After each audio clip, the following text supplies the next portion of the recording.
নিজেকে আত্মদান করে অংশগ্রহণ করে কেউ জীবন দিয়েছেন, কেউ আহত হয়েছেন, এদের পরিবারের সাথে এখানে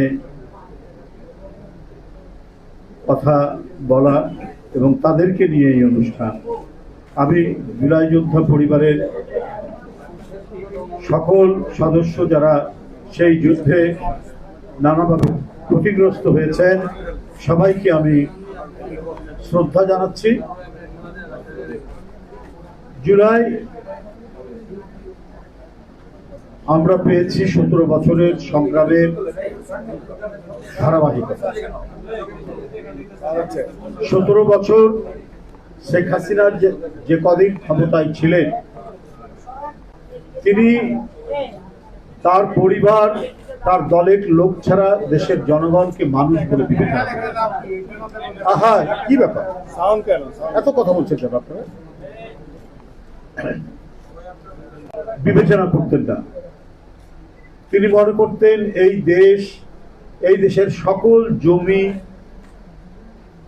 ল্যান্ড, সকল সম্পদ এটা হচ্ছে তার ভোগ করার জন্য এবং তার পরিবারের প্রাপ্য। ঠিক এইভাবেই তারা দেশ চলছে। ক্ষমতা এমন একটি বিষয়, এমন একটি ঘটনা যে ক্ষমতা যদি কারো হাতে খুব বেশি মাত্রায় থাকে তাহলে সেই ব্যক্তিকে ক্ষমতা একবার খেয়ে ফেলে, সেই ব্যক্তিকে নষ্ট করে দেয়, সে ভয়ঙ্কর স্বৈরাচারী হয়ে ওঠে। শেখ হাসিনা সেই আদর্শই বিশ্বাস করতেন। ক্ষমতায় আসতেন মিথ্যা কথা বলে, মানুষের সাথে প্রতারণামূলক প্রতিশ্রুতি দিয়ে ক্ষমতায় এসছে। আমরা তো শুধু তার আমল বলি, তারপর বাবার আমলও তাই ছিল।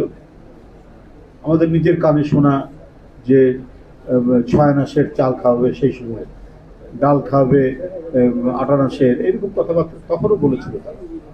কিন্তু মানুষকে কি দিয়েছে? অশান্তি, মানুষকে দিয়েছে রক্তপাত, হত্যা, বিরোধী দলকে ঠিক মতো ঘুমাতে দেয়নি, আর সারা দেশের জনগণকে দিয়েছে দুর্ভিক্ষ। ঠিক একই তার মেয়ের সময় একই ধরনের ঘটনা। ক্ষমতায় আসলো, গণতন্ত্রের সব প্রতিষ্ঠান, সাধারণ মানুষ, বিরোধী দল একটা জায়গায় যে যাবে, সরকারের কাছ থেকে কোনো ধরনের নিরাপত্তা পাচ্ছে না, আদালতে যাবে, বিচারকের কাছে যাবে, ন্যায় বিচার চাই, আমি আমার বাড়ি ঘর পুকুর সব কেড়ে নিচ্ছে আওয়ামী সন্ত্রাসীরা, আপনি একটা কিছু করেন না। আদালত শেখ হাসিনার আঁচলে বন্দী ছিল। একটা ন্যায়সঙ্গত ন্যায় বিচার আওয়ামী লীগের আমলে কেউ করেনি, শেখ হাসিনার আমলে কোনো আদালত, কোনো বিচারকই করেনি। যদি কেউ করার চেষ্টা করতেন, সে গুম হওয়ার সম্ভাবনা থাকতো এবং তাকে প্রাণের ভয়ে দেশ ছেড়ে পালাতে হতো। যেমন মোতাহার ঢাকা জেলা জজ একটা রায় দিয়েছিলেন ন্যায়সঙ্গত, একটা মামলা থেকে আজকের প্রধানমন্ত্রী জনাব তারেক রহমানকে খালাস দিয়েছে। এটাকে অপরাধ হিসেবে বিবেচনা করে সে এমন এক পরিস্থিতির মধ্যে পড়ল যে তাকে দেশ ছেড়ে পালাতে হচ্ছে। এই হলো শেখ হাসিনার আমল। এখন সেই আমলের কি নতুন করে কিছু বলার আছে? এই 17 বছরের সংগ্রাম, এর মধ্যে আমরা নতুন নতুন জিনিস পাচ্ছি। তার বাবারা বলে যেমন পেয়েছে দুর্ভিক্ষ, আরো নানা বিষয়, মানুষের লাশ পড়ে থাকতো কুকুর বিড়ালের সাথে, ঠিক এবারেও আমরা পেয়েছি গুম, বিচার বহির্ভূত হত্যা, ক্রস ফায়ার, গুপ্ত হত্যা, এইভাবেই চলেছে। যাক, এদেশের মানুষ কখনোই বেশি দিন অত্যাচার সহ্য করতে পারে। এখানে আমাদের কামরুজ্জামান রতন বলেছে না বর্গির কথা, মারাঠা, ওরা ছিল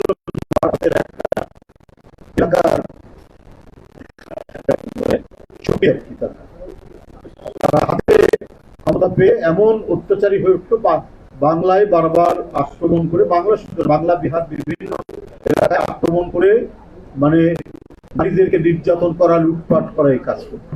কিন্তু টিকতে তো পারেনি, দখল করতে পারে। আমাদের স্বাধীন নবাব আলীবর্দী খাঁ বলি, সরফরাজ খাঁ তখন স্বাধীন নবাবদের আমল চলছে আমাদের রাজনৈতিক ইতিহাসে, তারা তাদেরকে বিতরিত করেছে, এই দেশ থেকে তাড়িয়ে দিয়েছে। তো সেই শক্তি, সেই সাহস এ জাতির তো রয়েছে, অনেকদিন সহ্য করতে পারে অত্যাচার, অবিচার, নিপীড়ন, কিন্তু এক পর্যায়ে রুখে দাঁড়াবেই স্বৈরাচারকে, দাঁড়াবেই ফ্যাসিস্টকে। রক্ত চোষা এবং রক্ত পান করা যে দানব, সেই দানবকে তাড়িয়েছে বাংলাদেশ। এখন একটি প্রশ্ন এসছে যে একজন পলাতক আসামি যদি কোনো দেশে পালিয়ে থাকে, সে কি সেই দেশ থেকে রাজনীতি করার সুযোগ পেতে পারে? রাজনীতি করার তো সুযোগ পেতে পারে না। ভারতে আশ্রয় দিয়েছে, ঠিক আছে, থাকুক, কিন্তু তাকে সেইখান থেকে বাংলাদেশের অভ্যন্তরে বিশৃঙ্খলা তৈরি করার জন্য অনর্গল অডিও রেকর্ড পাঠাচ্ছেন, বার্তা পাঠাচ্ছেন। এবং কালকে আনুষ্ঠানিকভাবে 5 তারিখ, যেদিন তার পতন হয়েছে, শত শত তরুণ, ছাত্র, শিক্ষক, ছাত্র, কিশোর, কিশোরী এদেরকে হত্যা করে জনতার বিপুল স্রোত আর তরঙ্গের মধ্যে সে পালিয়ে যেতে বাধ্য হলো। সেই পলাতক ফাঁসির আসামি, যাবজ্জীবন জেলের আসামি, যার আরো অন্যান্য হত্যাকাণ্ডের মামলা বাংলাদেশের আদালতে বিচারাধীন, তাকে সাংবাদিক সম্মেলনে বক্তব্য রাখতে দেওয়া হচ্ছে। বাংলাদেশের সরকার প্রতিবাদ করেছে। আগেই এই ঘটনা শোনার সময় প্রতিবাদ করেছে কি জার্নালিস্ট ক্লাব নামে একটি সংগঠন। ইন্ডিয়ার সরকার বলছে যে এটার সাথে ইন্ডিয়ার সরকারের কোনো সম্পর্ক নেই।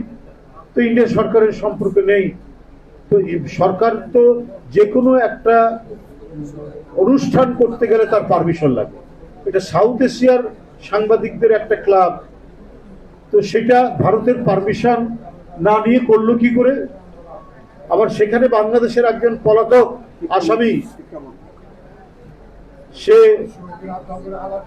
সেখানে অডিও কনফারেন্সে সেখানে যুক্ত থাকবে কি করে? তার ছেলে সহ, সজীব অজয় জয় সহ, যদি তাদের এখানে যদি গ্রিন সিগন্যাল না থাকে।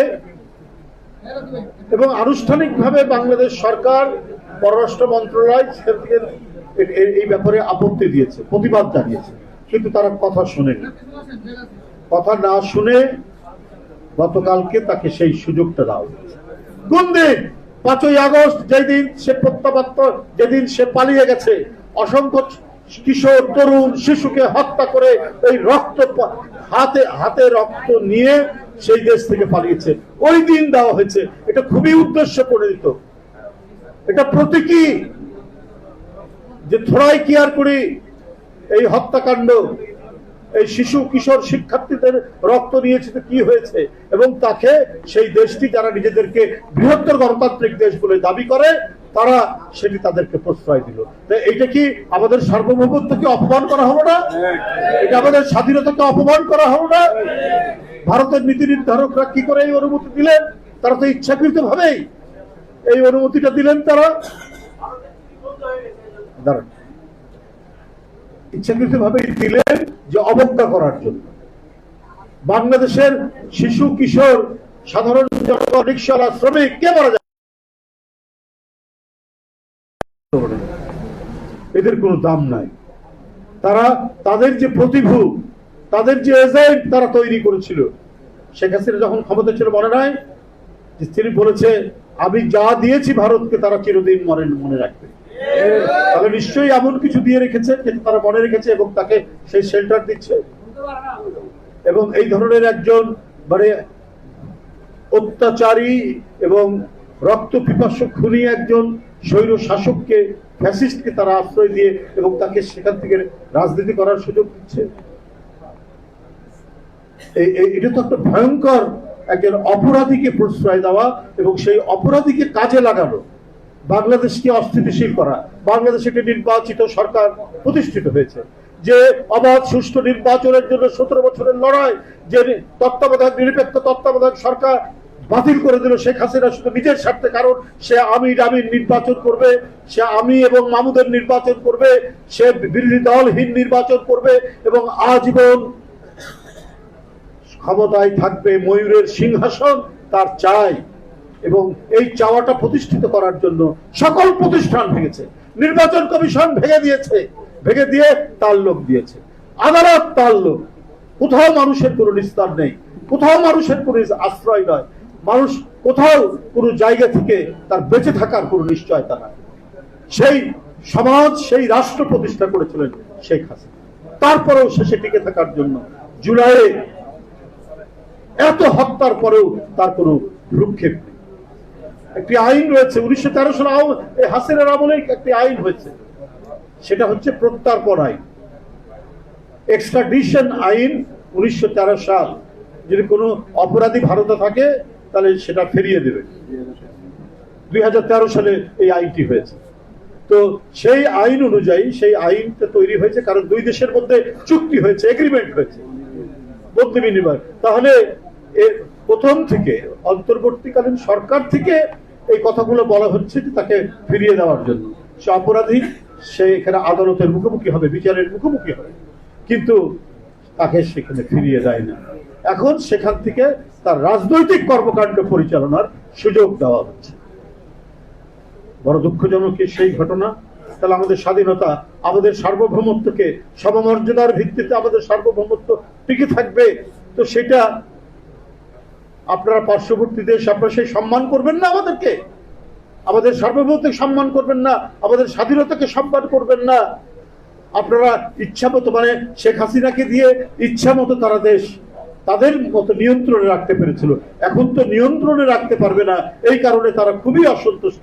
এই কারণে আবার হাসিনাকে টুলস হিসাবে, একটা যন্ত্র হিসাবে ব্যবহার করার চেষ্টা করছে বাংলাদেশে।